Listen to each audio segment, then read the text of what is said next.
Welcome to this edition of What Does This Deck Do? My name is Volrath XP, aka Joe Dyer, and the deck we're looking at this week is currently a highly discussed deck in Legacy called Oops! All Spells. Oops! All Spells is a deck that came about thanks to the set Gatecrash, with the printings of both Balustrade Spy and Undercity Informer. These cards make up the core of what makes Oops a deck, and have for as long as the deck has existed in Legacy. Originally conceived in 2013 after the printings of these cards, the idea behind the deck was a self-milled combo deck that can win the game on turn 1 by getting either Spy or Informer into play and then reanimating a win condition. The deck's name came about primarily as a joke that the deck contains 0 lands and is in fact comprised of all spells. The Oops portion of the name can be related to the fact that many combo decks of the extended format era were often named after breakfast cereals. A common breakfast cereal meme is based on the cereal named Oops All Berries, where people replace the word all after with something else that's considered funny. Thus, the terminology of Oops All Spells was born. Originally, when Oops was conceived, its ability to win the game hinged primarily on a win condition comprising of self-milling Narcomoeba using Dread Return to get back Angel of Glory's Rise. The Angel would return both Laboratory Maniac and a Zombie Lady of Scrolls, and then Lab Maniac would tap to draw a card to win the game on the spot. Other win conditions would persist throughout the history of this deck, including cards like Garna the Blood Flame and Lotleth Giant. However, several major impactful printings would begin refining this deck to the place it is today, and both of them occurred in the same year, 2020. The first most impactful printing came from Theros Beyond Death in the form of Thassa's Oracle. No longer did this deck need to run a convoluted win condition that needed a bunch of other cards that were considered bad cards to just win the game. Thassa's Oracle did it all, and it did it well. This allowed the deck to cut down on a lot of these other bad cards and replace them with cards that were more interactive in nature, like Pact of Negation.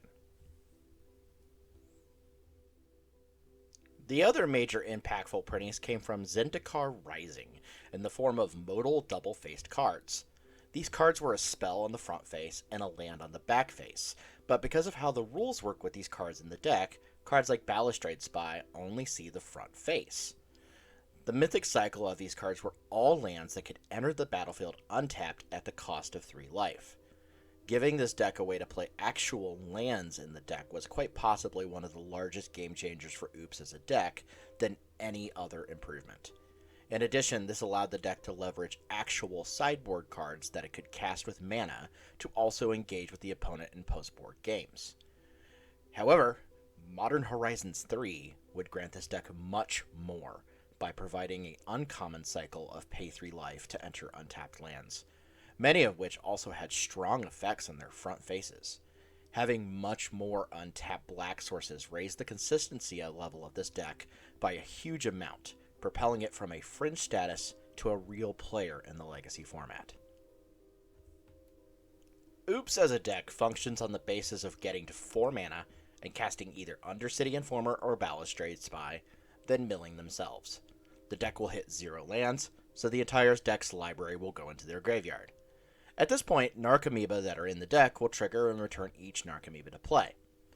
The deck generally has access at this point to cards like Cabal Therapy and Poxwalkers to clear the opponent's hand of any possible interaction before sacrificing 3 creatures to Dread Return to get back Thassa's Oracle to win the game.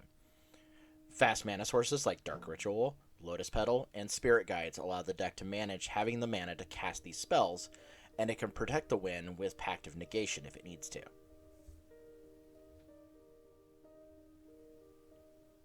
Typically, these kinds of quote-unquote force check decks in Legacy can be subject to hate pieces to keep them in check.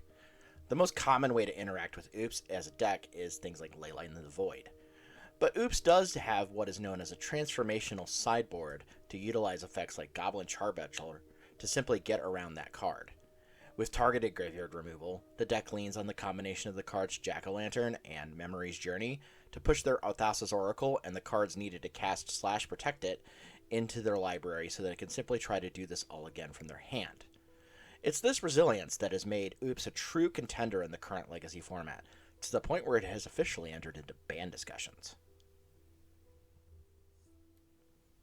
Oops certainly has a very vibrant community surrounding it, and a lot of players are actively devoted to its deck construction and gameplay.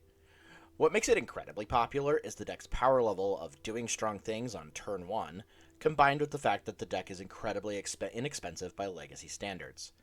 It is currently around $600-ish, which is insanely cheap for a legacy deck. I'm going to link the Oops Discord community in the video description in case you wish to join in the discussion over there.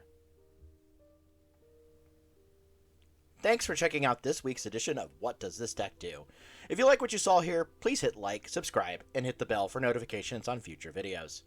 Again, my name is FullWrathXP, aka Joe Dyer, and thanks for watching, and have a great week.